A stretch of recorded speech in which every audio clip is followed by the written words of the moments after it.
Good afternoon, everyone, and welcome to today's webinar, the HSJCC Network Year in Review 2021-2022. My name is Trevor Timchuk, and I'm chair of the Communications and Knowledge Exchange Committee for the Provincial HSJCC. I just have a few housekeeping items to begin with.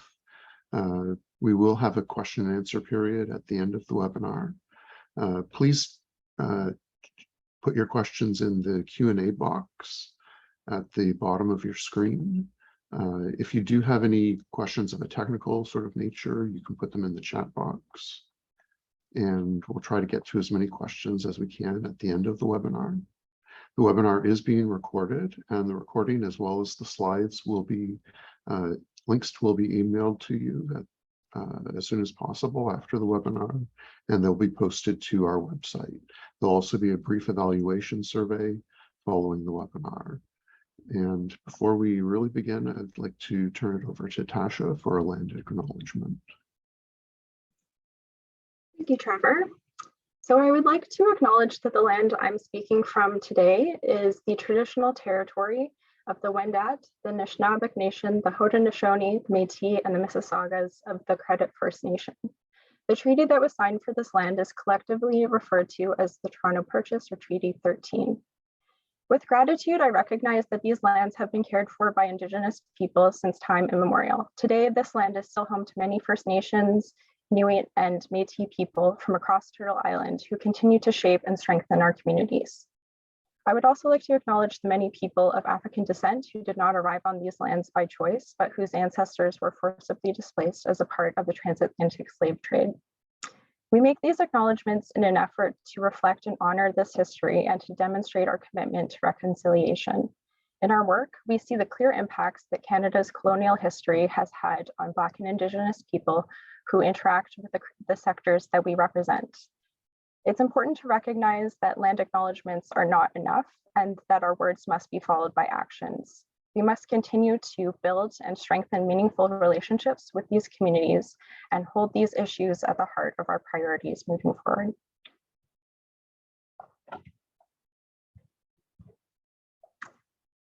And thanks, everyone. So I think we can move into some introductions. So I think we'll go to Candace first. Thanks, Tasha. Good afternoon, everyone, and thanks for joining our webinar. I'm Candace Venna. I'm the project manager for the HSJCC Secretariat team. Been with the team for about 5 years now. I provide overall leadership to the provincial table and to the broader network. Thank you, Candace. Hello, my name's Andrew Fairburn, the network coordinator for the Secretariat. I've been part of the Secretariat team for over 2 years, and my primary functions is to provide administrative support to the team in areas of coordinating meetings, schedules, providing minutes, and conducting new regional co-chair orientations and supporting the work of our various committees. And my name is Tasha Rennie. My role is Network Engagement and Communications Officer. So I provide communications, knowledge exchange, and member engagement support to our network.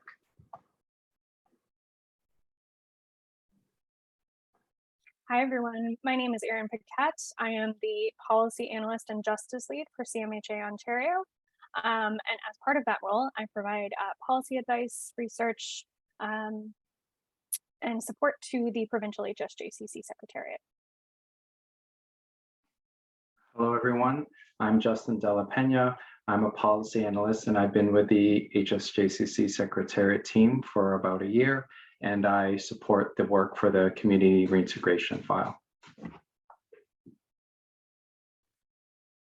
Hi, everyone. My name is Snehal Jambale, and I am the Community Reintegration Coordinator for the HSJCC. And I just joined last month, and I'm here to support the partnership between the Provincial HSJCC and the Ministry of the Solicitor General on our community reintegration tables across the province.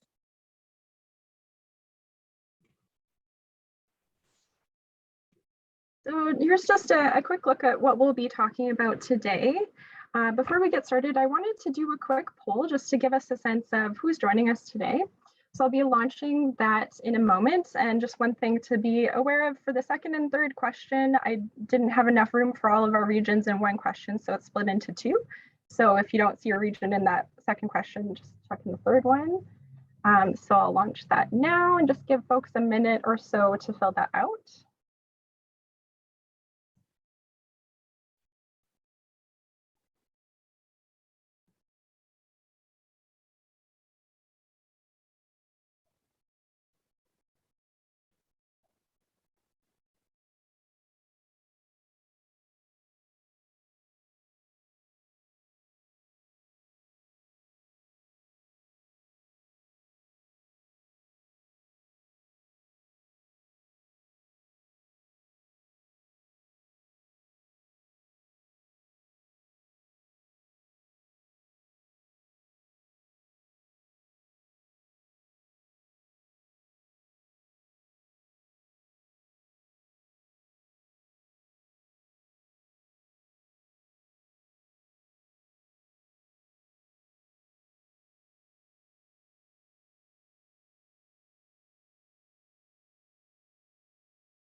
I see a hand raised. So if you have questions, you can type it into the chat box. Just give it a few more seconds here. So if you can just submit your responses and then we'll take a look.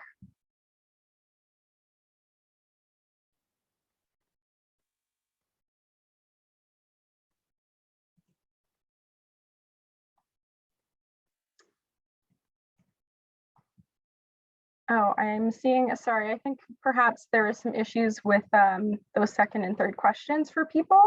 So apologies for that.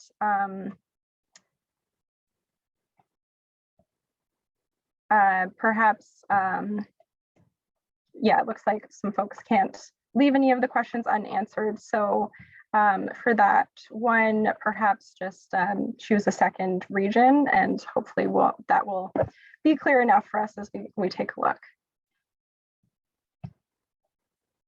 Okay, so I think that's like a good amount of responses. So I'll be closing up the poll now.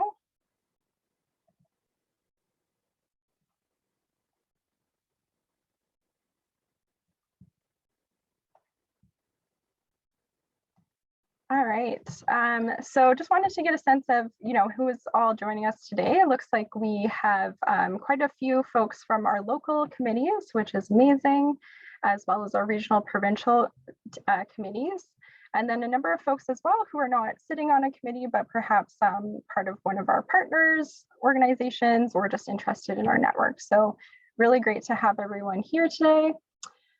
So we have our questions in terms of the regions. So we can have a little look at what regions folks are joining us from. Apologies that question was not set up correctly. And then in terms of the sectors that folks are representing, it looks like we have the majority of folks joining us from mental health sector, but we can also see, as well as community and substance use, but we can also see a number of folks from the justice sector as well. So thanks, everybody. So now I'm just going to move into a very brief overview of the HSJCC network. I know it looks like we have a lot of folks who are on our committees, but since there's some folks who are coming from some different areas, I'll just give a bit of background and context about the network. So our network has been around for many years at this point. It was first established back in 1997 when there was a recognized need across the province for better coordination of care and resources for people who have complex needs, complex human service needs who come into contact with the criminal justice system. And so our network is made up of a number of committees across the province. Each committee is a voluntary collaboration of folks from these different sectors. And on our next slide here, you can have a look at what our network structure really looks like. So at the top, you can see our 4 partner ministries. So this network was first established through a partnership of these 4 ministries who wanted to provide a way to better coordinate between different sectors and to kind of break down some of those silos that exist between these sectors. And so we have our 4 partner ministries with the Ministry of Health in the lead role. And they also provide kind of that funding and accountability structure for a network. And then you can see that we have 38 local HSJCCs who work at the local level, focused on local issues as well as education and training for their members. We have 14 regional tables, which focus more on regional system change issues, as well as kind of serve to provide that flow of information from the local level up to our provincial table. And then we have our 1 provincial committee, which provides kind of oversight and leadership to our network. And the committee is made up of representatives from each of our 14 regions, as well as all of our partner ministries and a number of other stakeholders. And then on the side here, you can see a bit of the support structure here. So we have our Secretariat staff. I'll talk a bit more about what we do, and we are housed at CMHA Ontario. And a closer look at our membership. So we have, I believe, around 1,500 members across the province. And each committee is really unique in terms of how it's made up. It will obviously reflect kind of the local services and organizations and the needs of each community. But in general, we try to really bring together folks from different sectors. So we aim to have a good balance of folks from the justice sector, from health and human services, community mental health and addictions agencies, as well as our special populations agencies. So for example, FASD, dual diagnosis, brain injuries, and developmental disabilities. And then our membership, we have a number of folks who are kind of frontline service providers, as well as other professionals in these sectors. But we also have many folks who are people who have lived experience with these issues. So a bit about the Secretariat staff. We have been around since 2015. Prior to that, the network didn't have any staffing support. And primarily, we're responsible for implementing the objectives and work plan of the Provincial HSJCC, as well as supporting the broader infrastructure of the network. And as I mentioned, we're housed at CMHA Ontario in Toronto. We provide a number of supports in a few different areas. And so you'll hear a bit more about that as we go along, but you can see here the different areas that we provide support in. And a bit more about our provincial table. So the Provincial HSJCC is kind of the provincial planning body. It serves as that leadership mechanism to provide support to the fuller network. So its objectives are really focused on supporting the efforts of our local and regional tables, while at the same time identifying and addressing provincial policy and system change issues. We also have a big focus on promoting consistency across the province, as well as facilitating that flow of information sharing between our different committees. And as I mentioned, our membership is made up of representatives from each of our 14 regions, which is really important for us to be able to hear what's happening on the ground and hear from all of our local committees. And then we also have representatives from our 4 partner ministries and a number of other organizations that you can see here, which is, again, a really great way for us to kind of share updates from the ministry level as well with our members. And since we're talking about annual reporting today, I just wanted to get a bit of context about our work planning and reporting process. So we have kind of 2 procedures that we follow. The first is work planning, which helps us plan out our projects for the year ahead. So every year our committees submit a work plan with outlines of the work that they want to focus on. And then we have our annual report process, which helps us kind of get a sense of what was accomplished in the past fiscal year. So every summer, our committees will submit an annual report outlining kind of what their accomplishments were for the past year. And these 2 processes are really important for us to kind of maintain a sense of accountability across our network. And it also really serves as a way for us to kind of learn about what's happening across the province and celebrate some of those great accomplishments of our communities across Ontario. And so with that, I will pass it over to Andrew, who's going to take a closer look at our accomplishments from the past year. Thank you, Tasha.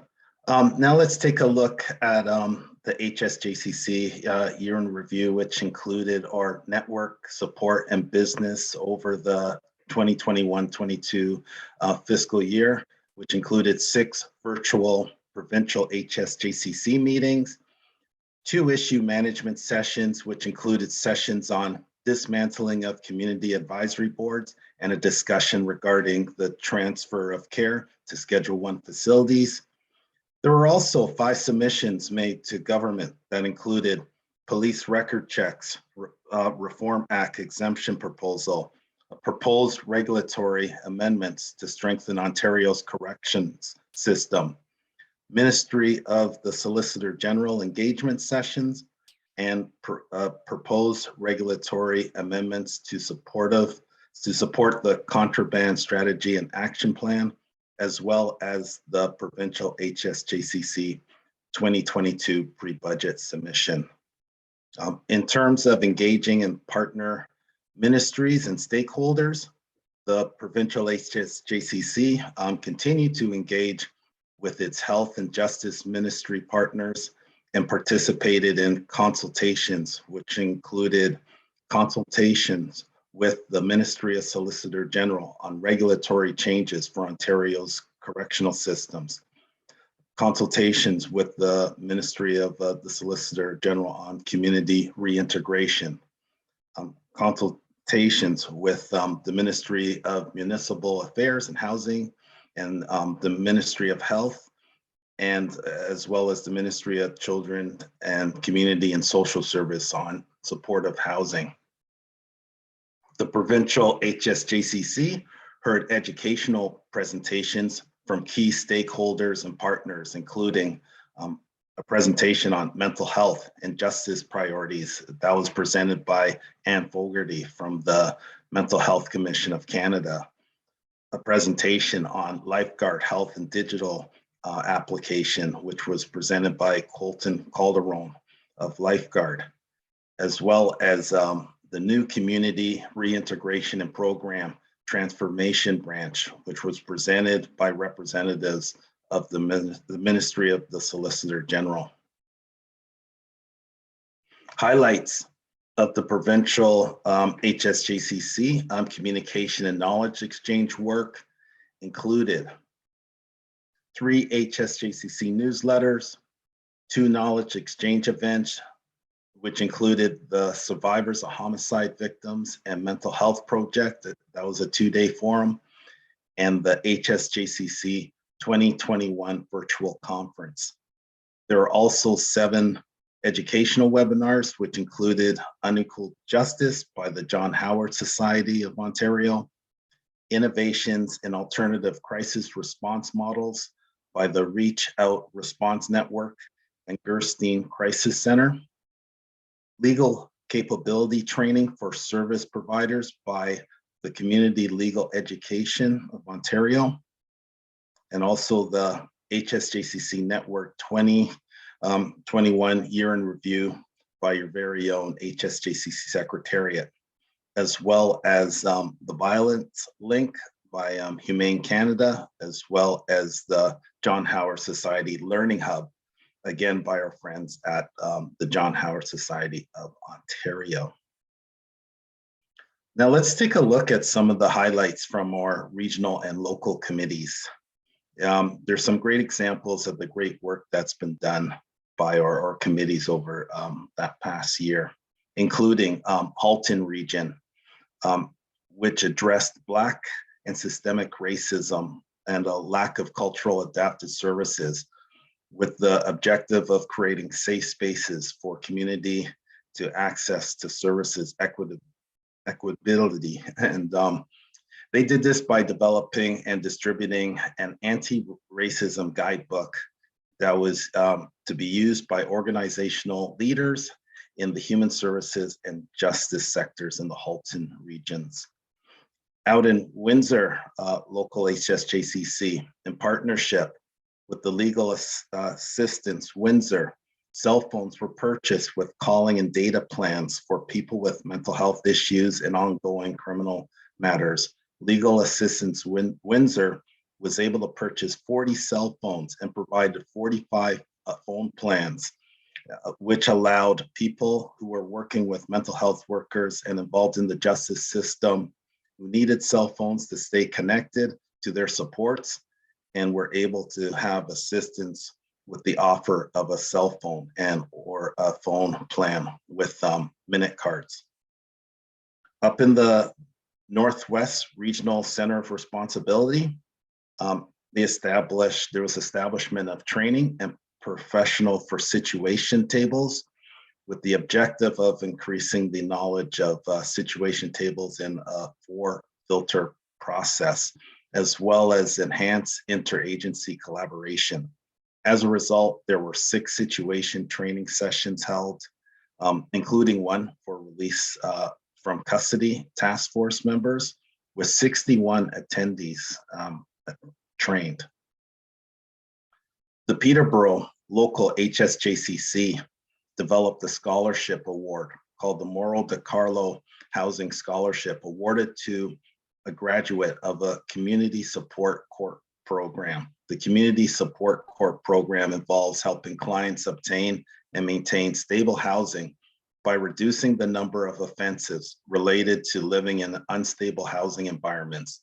The scholarship provided participants of the program access to first and last month's rent who have demonstrated progress towards rehabilitation in the community. At this time, we'd like to thank all our HSJCC partners and regional and local committees for their great work over the last year and look forward to highlighting more work for the 2022-2023 year. Now I'd like to pass it over to Candace, who will be reflecting on the Provincial HSJCC accomplishments. Over to you, Candace. Amazing. Thank you so much, Andrew, for that overview, and clearly lots of amazing work happening, not only with the provincial table and in all the consultations and submissions that we engaged on, but really, truly some great things happening at the regional and local level. So I just wanted to shift us gears a little bit and talk about priority setting within the HSJCC network to explain a little more how the provincial table identifies its priorities and how that translates into some of our work and accomplishments. So it was a very exciting year for us, as it was a new cycle. Every 3 years, the Provincial HSJCC conducts a priority setting exercise to help direct our work. Back in November of 2021, we began engaging with our regional and local HSJCCs, our ministry partners, a number of other provincial stakeholders, and people with lived experience to help inform the priorities of the provincial table. The purpose of this was really to hear what's happening on the ground, where they're seeing trends, challenges, as well as opportunities to improve support for clients, and how the provincial table can support them in their efforts as well. Results from the surveys that went out to these partners were shared with our provincial table at our January meeting. And as a result of that session, we were able to identify top challenges that the provincial table would like to address through 3 main work plan areas. So through our network support functions, which Andrew talked a little bit about what those look like, through provincial projects, as well as through our communications and knowledge exchange work, which is such a big piece of what the provincial table does. So just looking at the top priorities for the network, there obviously is a long list here of 10 top priorities, which are all equally important to the network, and some that have been long-standing issues for the HSJCC network. But just to give a quick overview of what we heard, of course, safe and affordable housing has been a long-standing priority and something that the Provincial HSJCC has been advocating for several years. Insufficient resources and funding is also something that comes up quite frequently as organizations are stretched thin to provide support to their client and also to do this work as part of the HSJCC network off the side of their desk. We see a number of issues for specialized populations, particularly looking at Black, Indigenous, and racialized populations and some of the challenges that they faced during the COVID-19 pandemic that were further exacerbated by those issues. as well as challenges that we're seeing for youth that have complex needs or are involved in the justice system. Community reintegration, similar to supportive housing, has been a longstanding issue for our network in terms of improving discharge planning, reintegration planning, and that continuity of care for our priority populations. We saw a number of new issues emerge because of the COVID-19 pandemic, particularly when it came to accessing courts, making that switch over to virtual means of doing business and trying to support our clients in a new way. We saw a number of issues impact service in that way. Crisis response is another long-standing issue of the network and something that the Provincial HSJCC has been trying to improve over the years, looking at crisis response, not only with police involvement, but non-police ways of supporting our clients. A number of substance use issues when it comes to harm reduction approaches, having that support for clients when being released from custody and having the appropriate means to support them on their journey. And cross collaboration and communication as well, really breaking down those silos between our systems, working together with our ministry partners and other provincial partners in the field to improve those issues for our clients, which goes hand in hand with membership and engagement. So having the right folks at the table, making sure folks feel meaningfully engaged and they add value to what they do as part of the HSJCC network, as well as addressing a number of complex human service needs. We know our clients have the most high number of complex needs, and that is our priority for the HSJCC network. So just looking to how we can better support those individuals with the resources that we have. So how did we address these priorities this past year? So our pre-budget submission and pre-election efforts were a big part in this.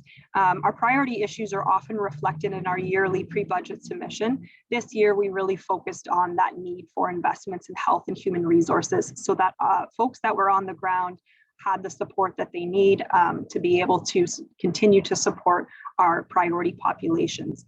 So we really focused on those investments in the mental health and justice sectors. But as well, our pre-election efforts, we decided to focus on 3 priority areas to really advance that system change.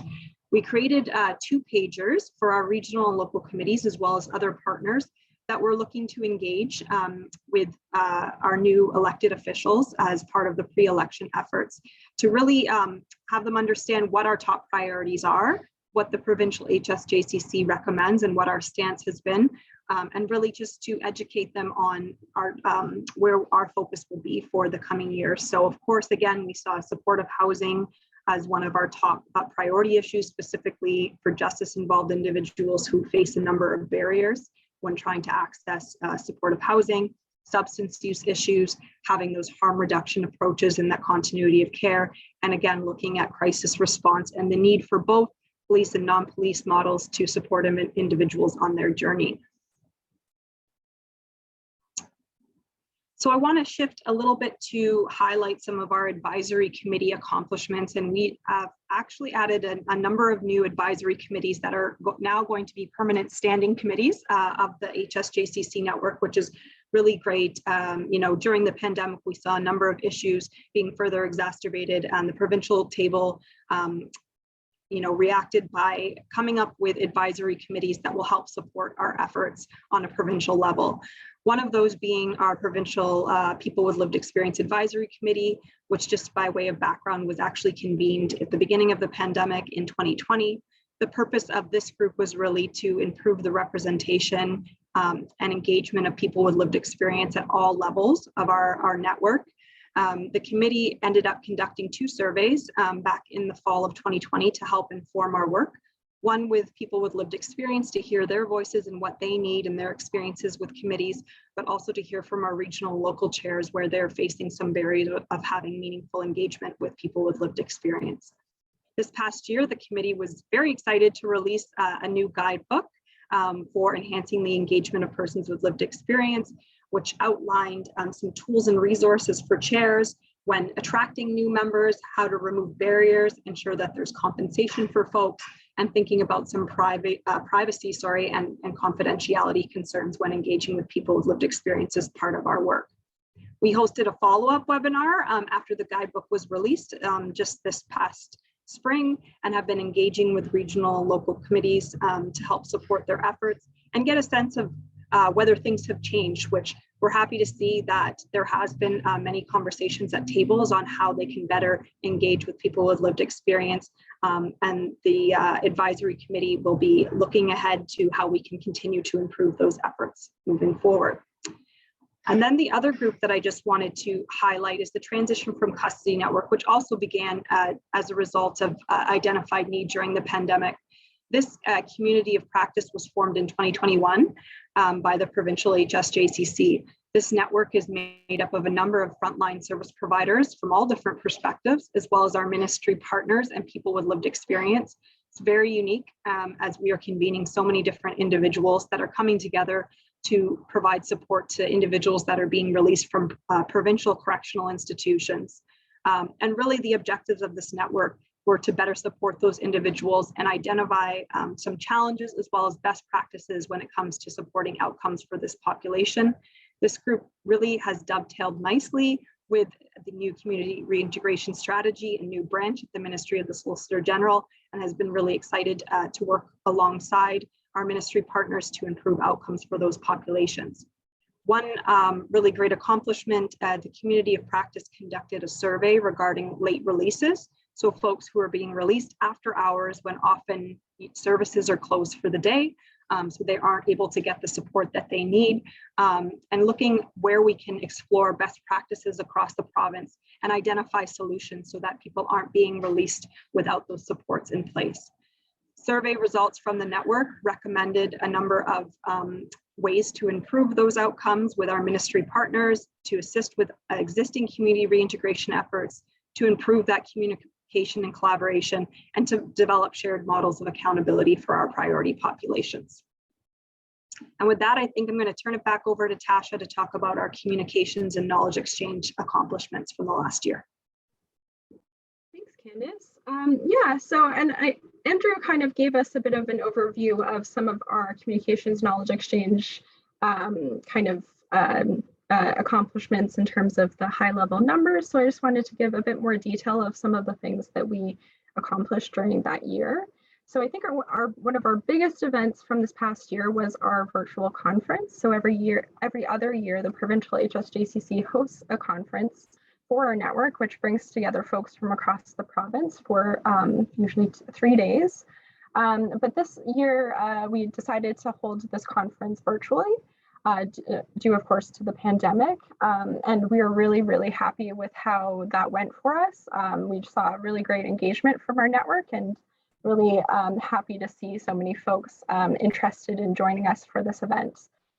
So we had a couple of really amazing keynote speakers. So this was held back in November 2021. We had 2 amazing keynote speakers, Tanya Talaga and Ellen Sachs, as well as 2 really great keynote panels.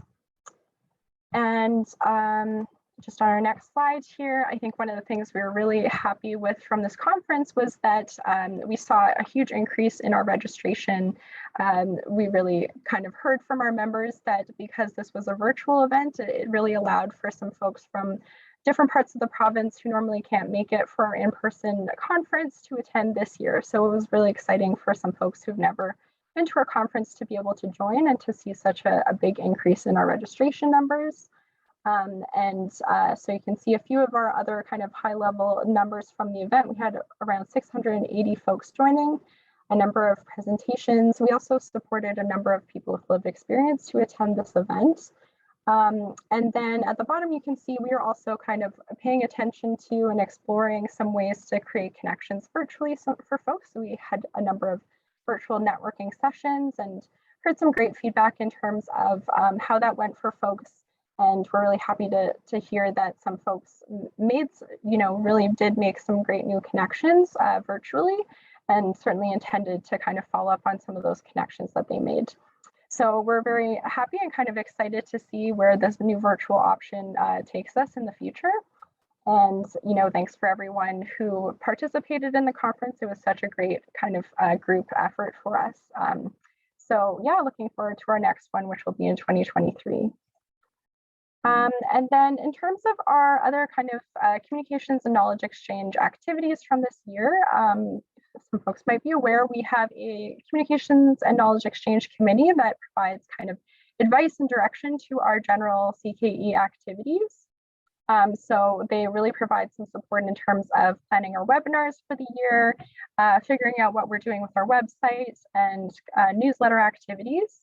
And during that 2021-22 fiscal year, we had a big focus on webinar planning, of course, but we also did a lot of work collectively to kind of make some changes to our website, specifically in terms of improving the navigation features. And we also kind of started some new work, which is still ongoing for us and very exciting in terms of developing new printed and digital resources as a part of a broader kind of branding exercise and activity for us as a network.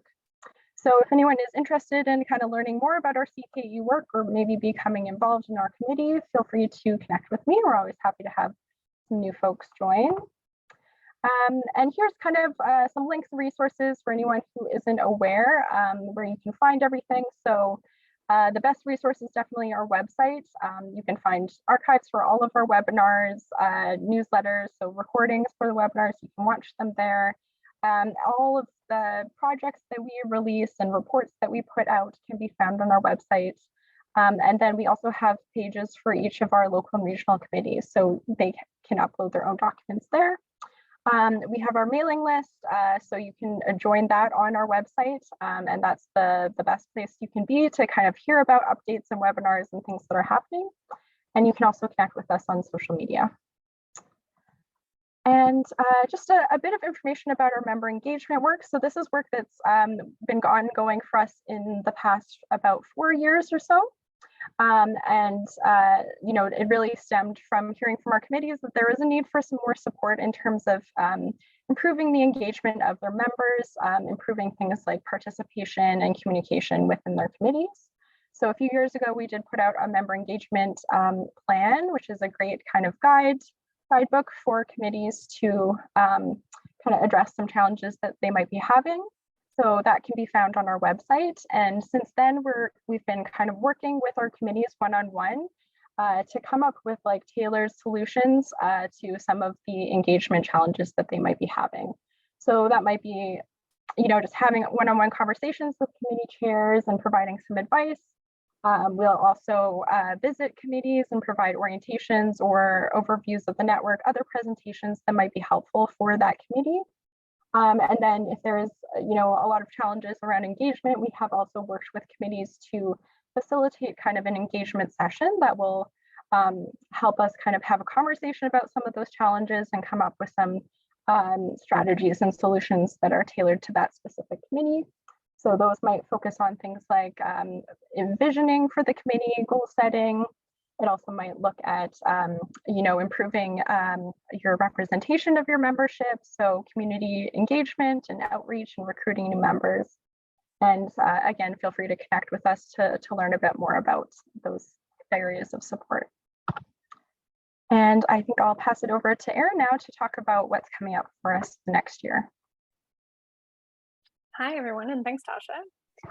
So as Tasha said, I'm going to be giving a bit of an overview of some of the projects, some of the many projects that we have coming up for the remainder of this year and into 2023. So one of our priorities this year is, as Candace mentioned, crisis response. And so we have been working for a number of years now towards developing a framework and toolkit in relation to mobile crisis response teams.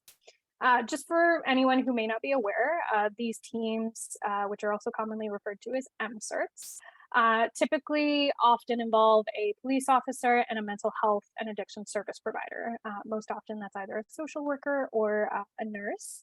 And both of these partners respond together to a mental health or addictions related crisis. And more recently, we have also seen some community-based teams that have been launched, most frequently as part of sort of municipal pilot programs.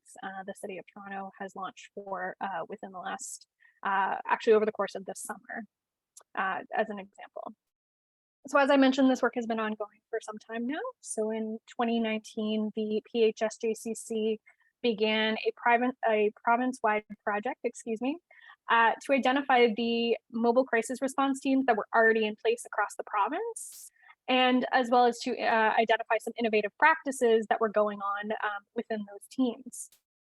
Now, after that project concluded, the Provincial Mobile Crisis Response Teams Working Group, which is led by the Ontario Provincial Police and CMHA Ontario, in partnership with the Ministries of Health and the Solicitor General, and of course with the support of the Ontario Hospital Association and the Ontario Association of Chiefs of Police, guided the development of a provincial framework and toolkit. And the purpose of both of these resources is to provide police services, hospitals, and community mental health and addictions organizations with a sort of roadmap to establish effective mobile crisis response teams based on the community needs locally.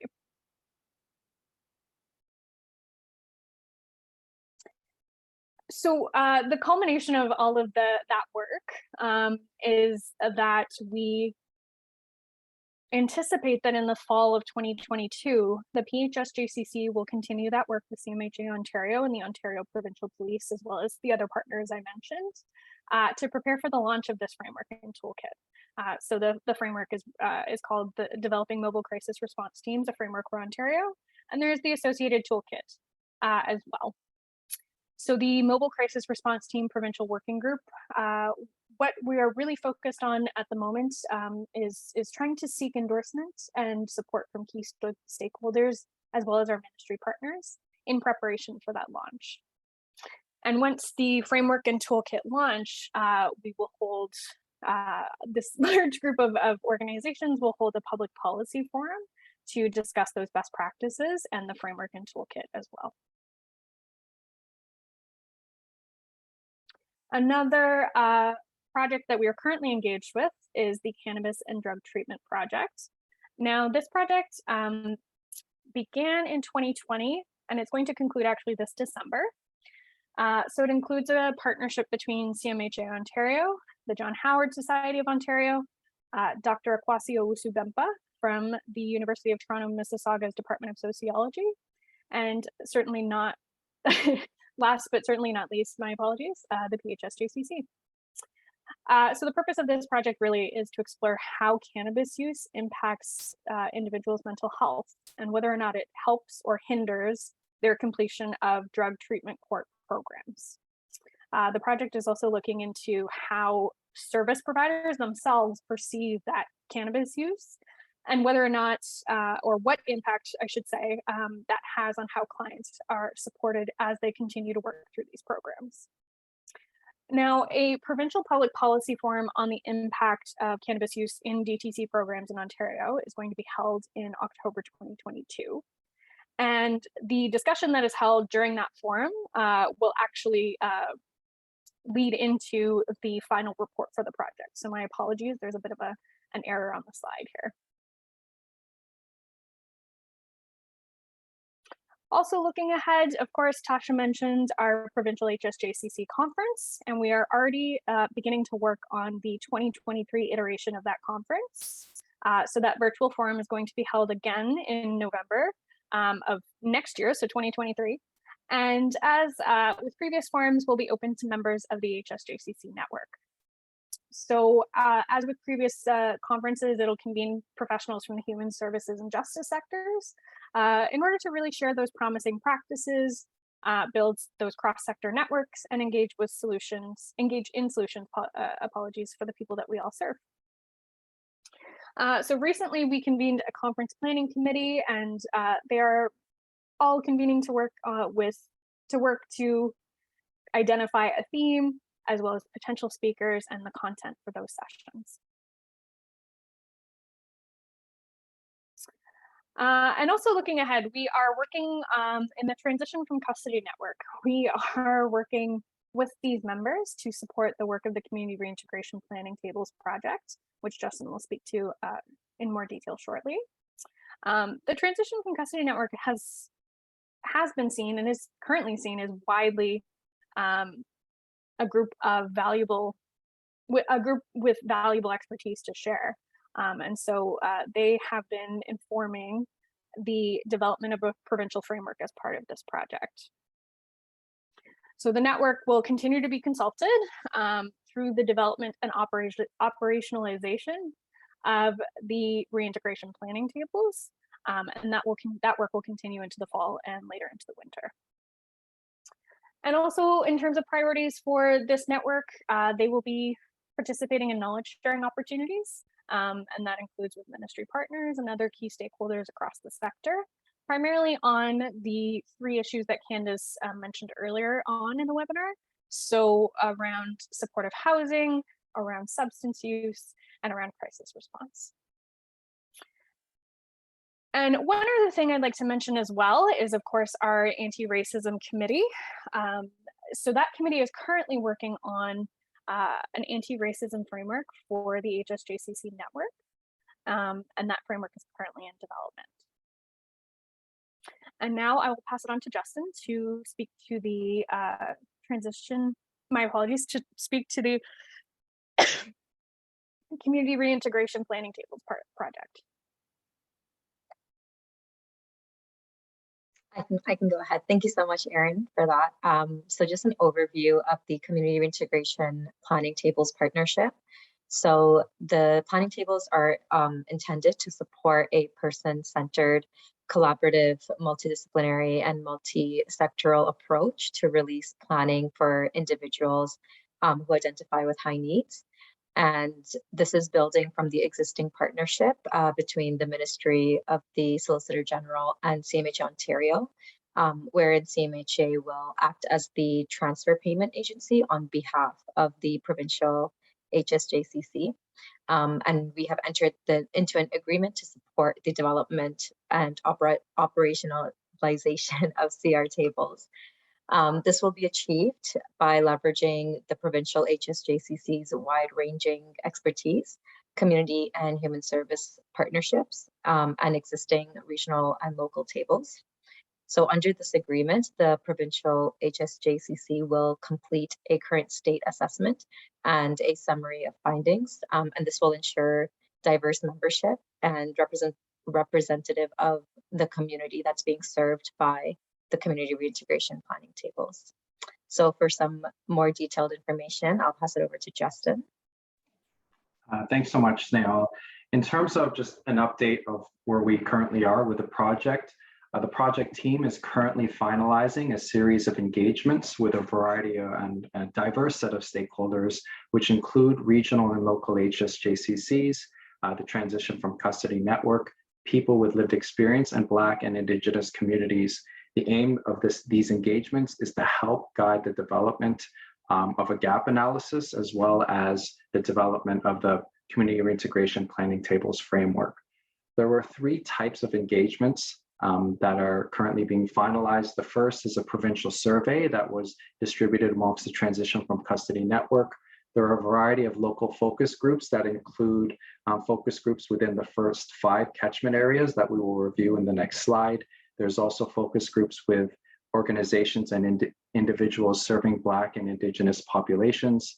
We are also holding a series of interviews with people with lived experience.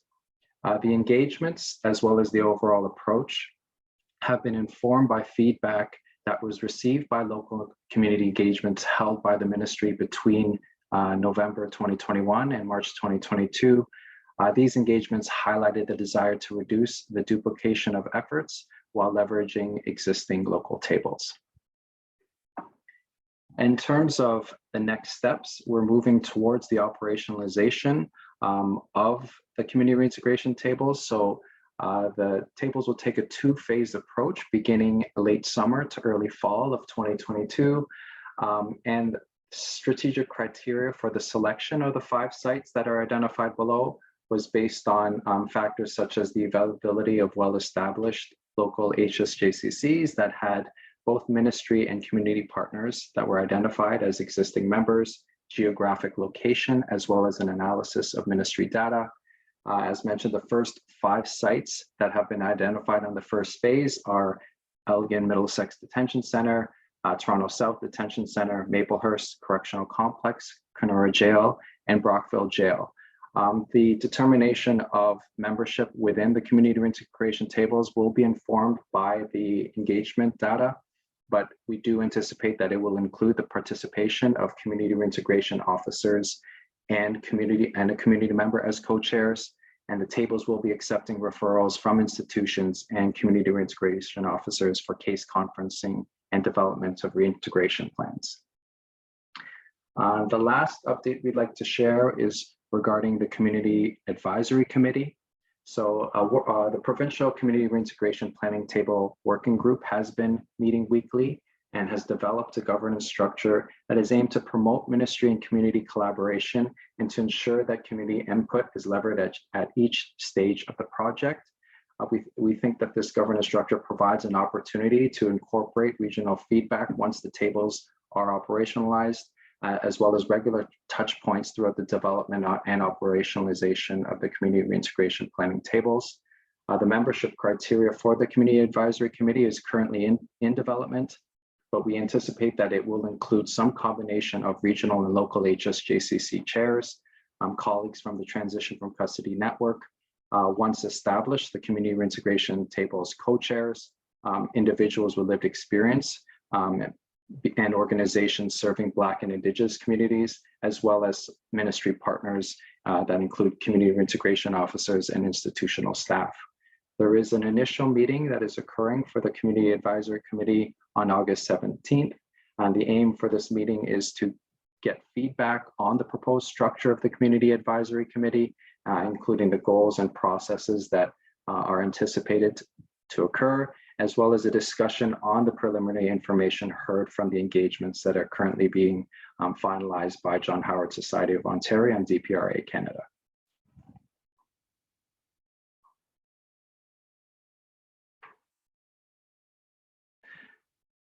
And I think that's it in terms of our update. So I think I'll pass it on to Tasha. Thanks, Justin. Yeah, I think we have a bit of time here for questions. So if any of folks have questions, feel free to type it into the chat. And Trevor is our moderator, so Trevor can read those out if we have any questions come in. And then in the meantime, I also have a second poll here. Just one question, so hopefully it should work fine for us this time. But just wanted to hear from our committees in terms of what are some areas they can use some additional support from us as a secretariat in. So I will launch that. There's a few suggestions, but also if there's anything that you don't see on the ideas that or in the options, please feel free to type into the chat box if you have other thoughts in terms of areas you could use some support from the secretariat in. So I'm just launching our poll now. And again, if you have other questions about the presentation, feel free to type those into the Q&A.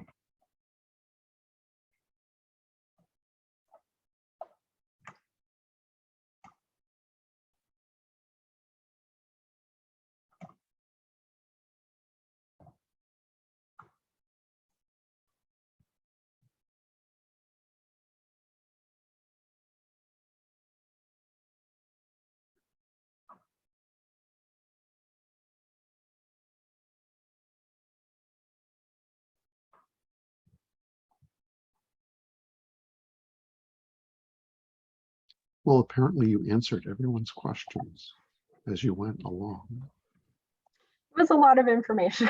Yes. But as you can see, all our emails are up here. So for folks, if you have things you want to follow up on, of course, we'll be sharing the slides and recording and everything. So feel free to reach out.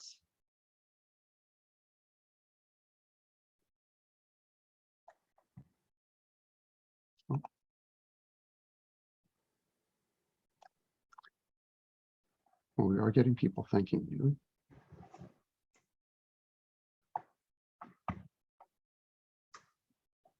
Okay, so I think I'll end the poll now. We can take a look at some of those responses.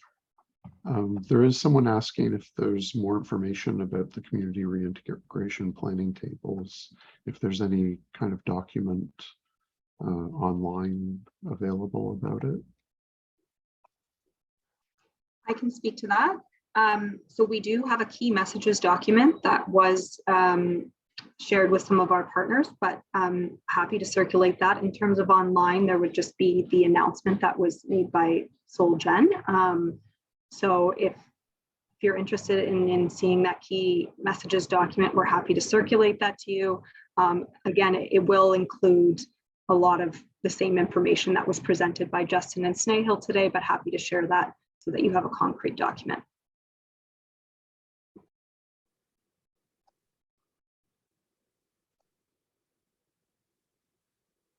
Someone's saying it's difficult to participate in the planning table meetings with the limited information that's been supplied. So, Sue, if you'd like to send Justin, Snehill, and I an email, we'd be happy to have a chat with you. As Tasha said, our emails are on the slide here, so please feel free to reach out.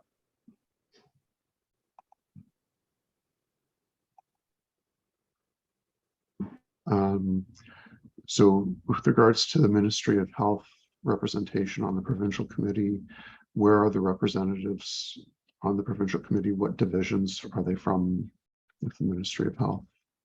Yeah, I'm happy to answer that one again.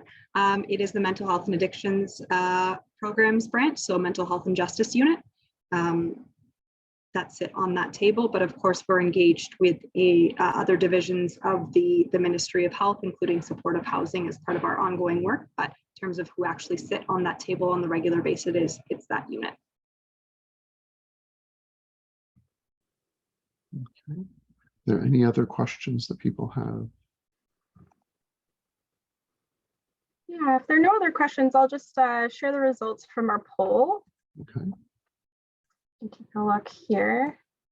So we had asked, what are the areas that we can provide better support to our committees moving forward? And it looks like it was a fairly even tie between improving information sharing across the network and more knowledge exchange and educational opportunities.